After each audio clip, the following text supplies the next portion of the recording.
Otep à tous, je salue encore et encore nos compatriotes au Ouazalendo et au passage les FARDC loyales à la RDC qui font un travail exceptionnel dans l'Est de la RDC. Je vous salue depuis ma position. Alors, les amis, vous savez, le rendez-vous, la rencontre, Tshisekedi Kagame n'aura pas lieu. Les négociations ont échoué. Pour cause, Monsieur Kagame, qu'il sait qu'il n'a rien à apporter, il n'a rien à proposer, il n'a rien à faire sur le territoire congolais, a tout saboté, boycotté. Depuis plusieurs semaines, les autorités, le ministre des Affaires étrangères du Rwanda et la ministre des Affaires étrangères de la RDC se sont rencontrés à plusieurs reprises, là même au Rwanda. Et il était question maintenant, aujourd'hui 15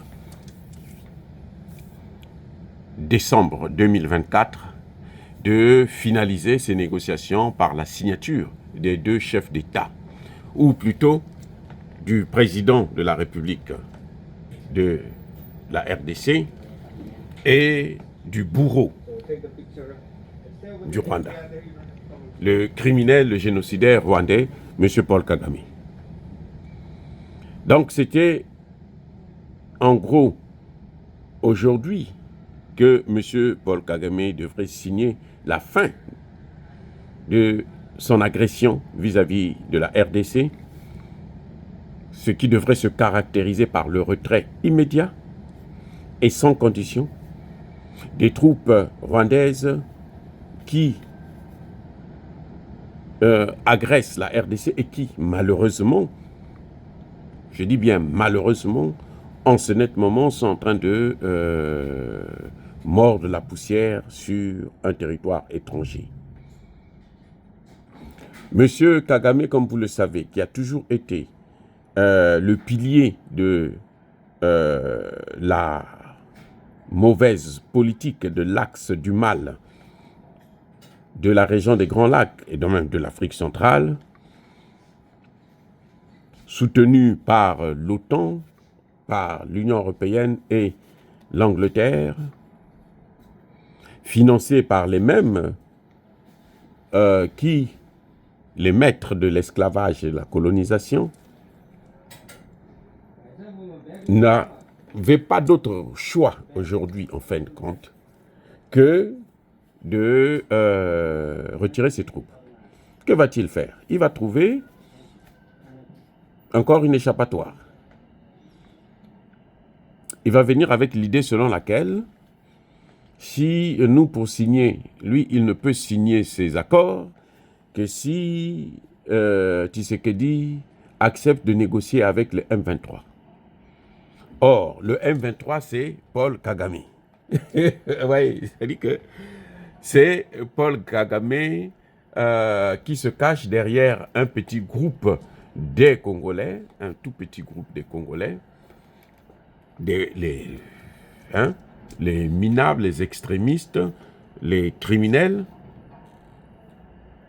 Et donc Kagame se cache derrière eux, à l'intérieur d'eux. Parce qu'avant, il parlait des FDL.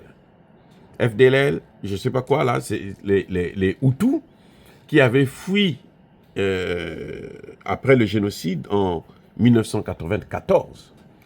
Avant, c'était eux qu'ils trouvaient comme raison. Il faut que le Congo puisse nous livrer ces gens-là. Nous allons les démobiliser depuis le sol congolais. Comme si... c'est-à-dire que Kagame se comporte maintenant comme un roi, quoi, un prince. Bon, c'est tout à fait normal. Hein. Le contraire aurait pu m'étonner quand quelqu'un passe 24 ans ou 25 ans au pouvoir et il a l'intention d'y rester encore jusqu'à sa vie, il finit par devenir un bourreau. Quand quelqu'un reste au pouvoir trop longtemps, parce qu'il est en train de commettre des crimes partout, il finit par devenir un bourreau. Et donc, moi, je ne rêvais pas. S'il n'y avait que moi, Tshisekedi n'aurait pas fait le déplacement. Mais peut-être qu'il avait besoin de se balader un peu. Bon, il fallait qu'il le fasse.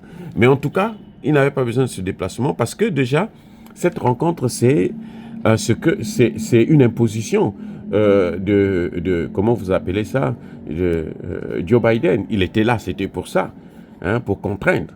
Parce que ce que veut le Rwanda, c'est que l'Est de la RDC puisse lui revenir. Il veut qu'on lui donne ça. Si on ne lui donne pas ça, il prend ça par la force. Parce qu'il est trop fort. Vous savez, il a trop d'armes, des militaires trop forts. Et donc, il faut qu'il prenne même ce qui ne lui appartient pas. Vous voyez comment les Américains font? Ils vont partout dans tous les pays. Lorsqu'ils sentent seulement l'odeur du pétrole, ils interviennent pour prendre ce pétrole-là. C'est pour eux. Le pétrole du monde appartient aux États-Unis d'Amérique. Et maintenant, ils sont en train de se concentrer se tourner aussi sur les autres matières premières, notamment ceux qui sont très importants dans les voitures électroniques, tout ce qui est intelligence artificielle comme le coltan, le cobalt, le lithium et autres. Oui.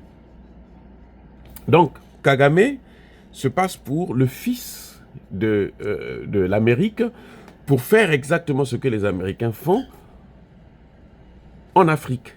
Et c'est lui qui est, comme si vous voulez, le bras armé des Occidentaux dans la région.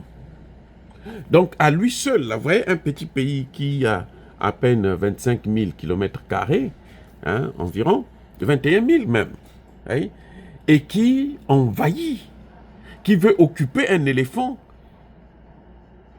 plus d'1 million de km². Mais attendez, soyons sérieux. C'est comme... il faut être audacieux.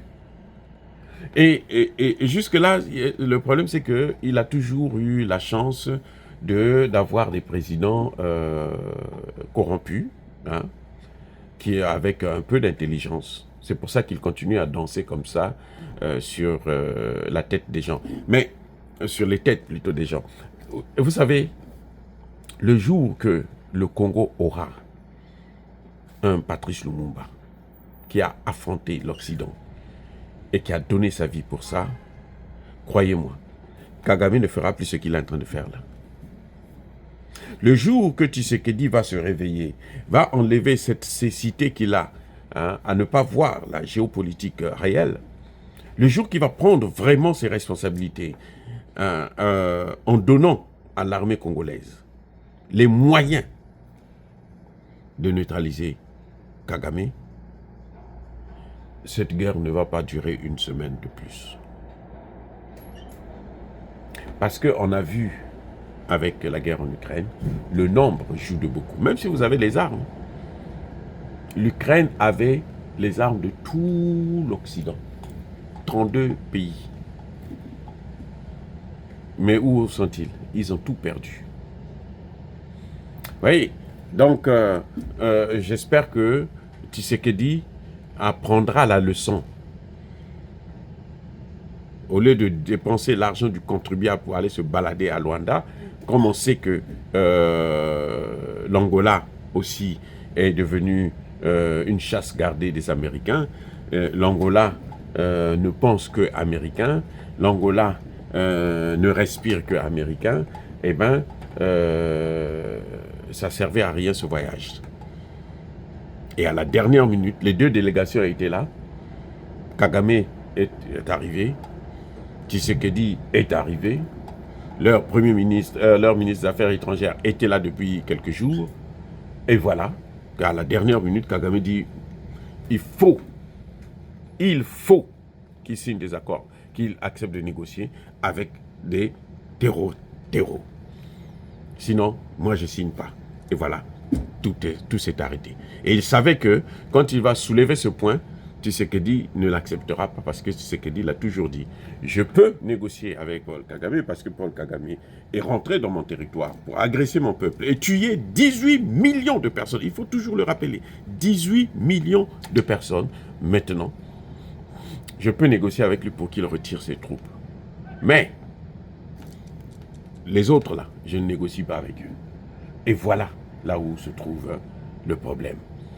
Et tout a été chamboulé à partir de cet instant. Et M. Tshisekedi va retourner la tête entre les cuisses parce que c'est lui qu'on a humilié. C'est pas Kagame. Kagame, on savait qu'il venait pour ça. Lui, il a été humilié.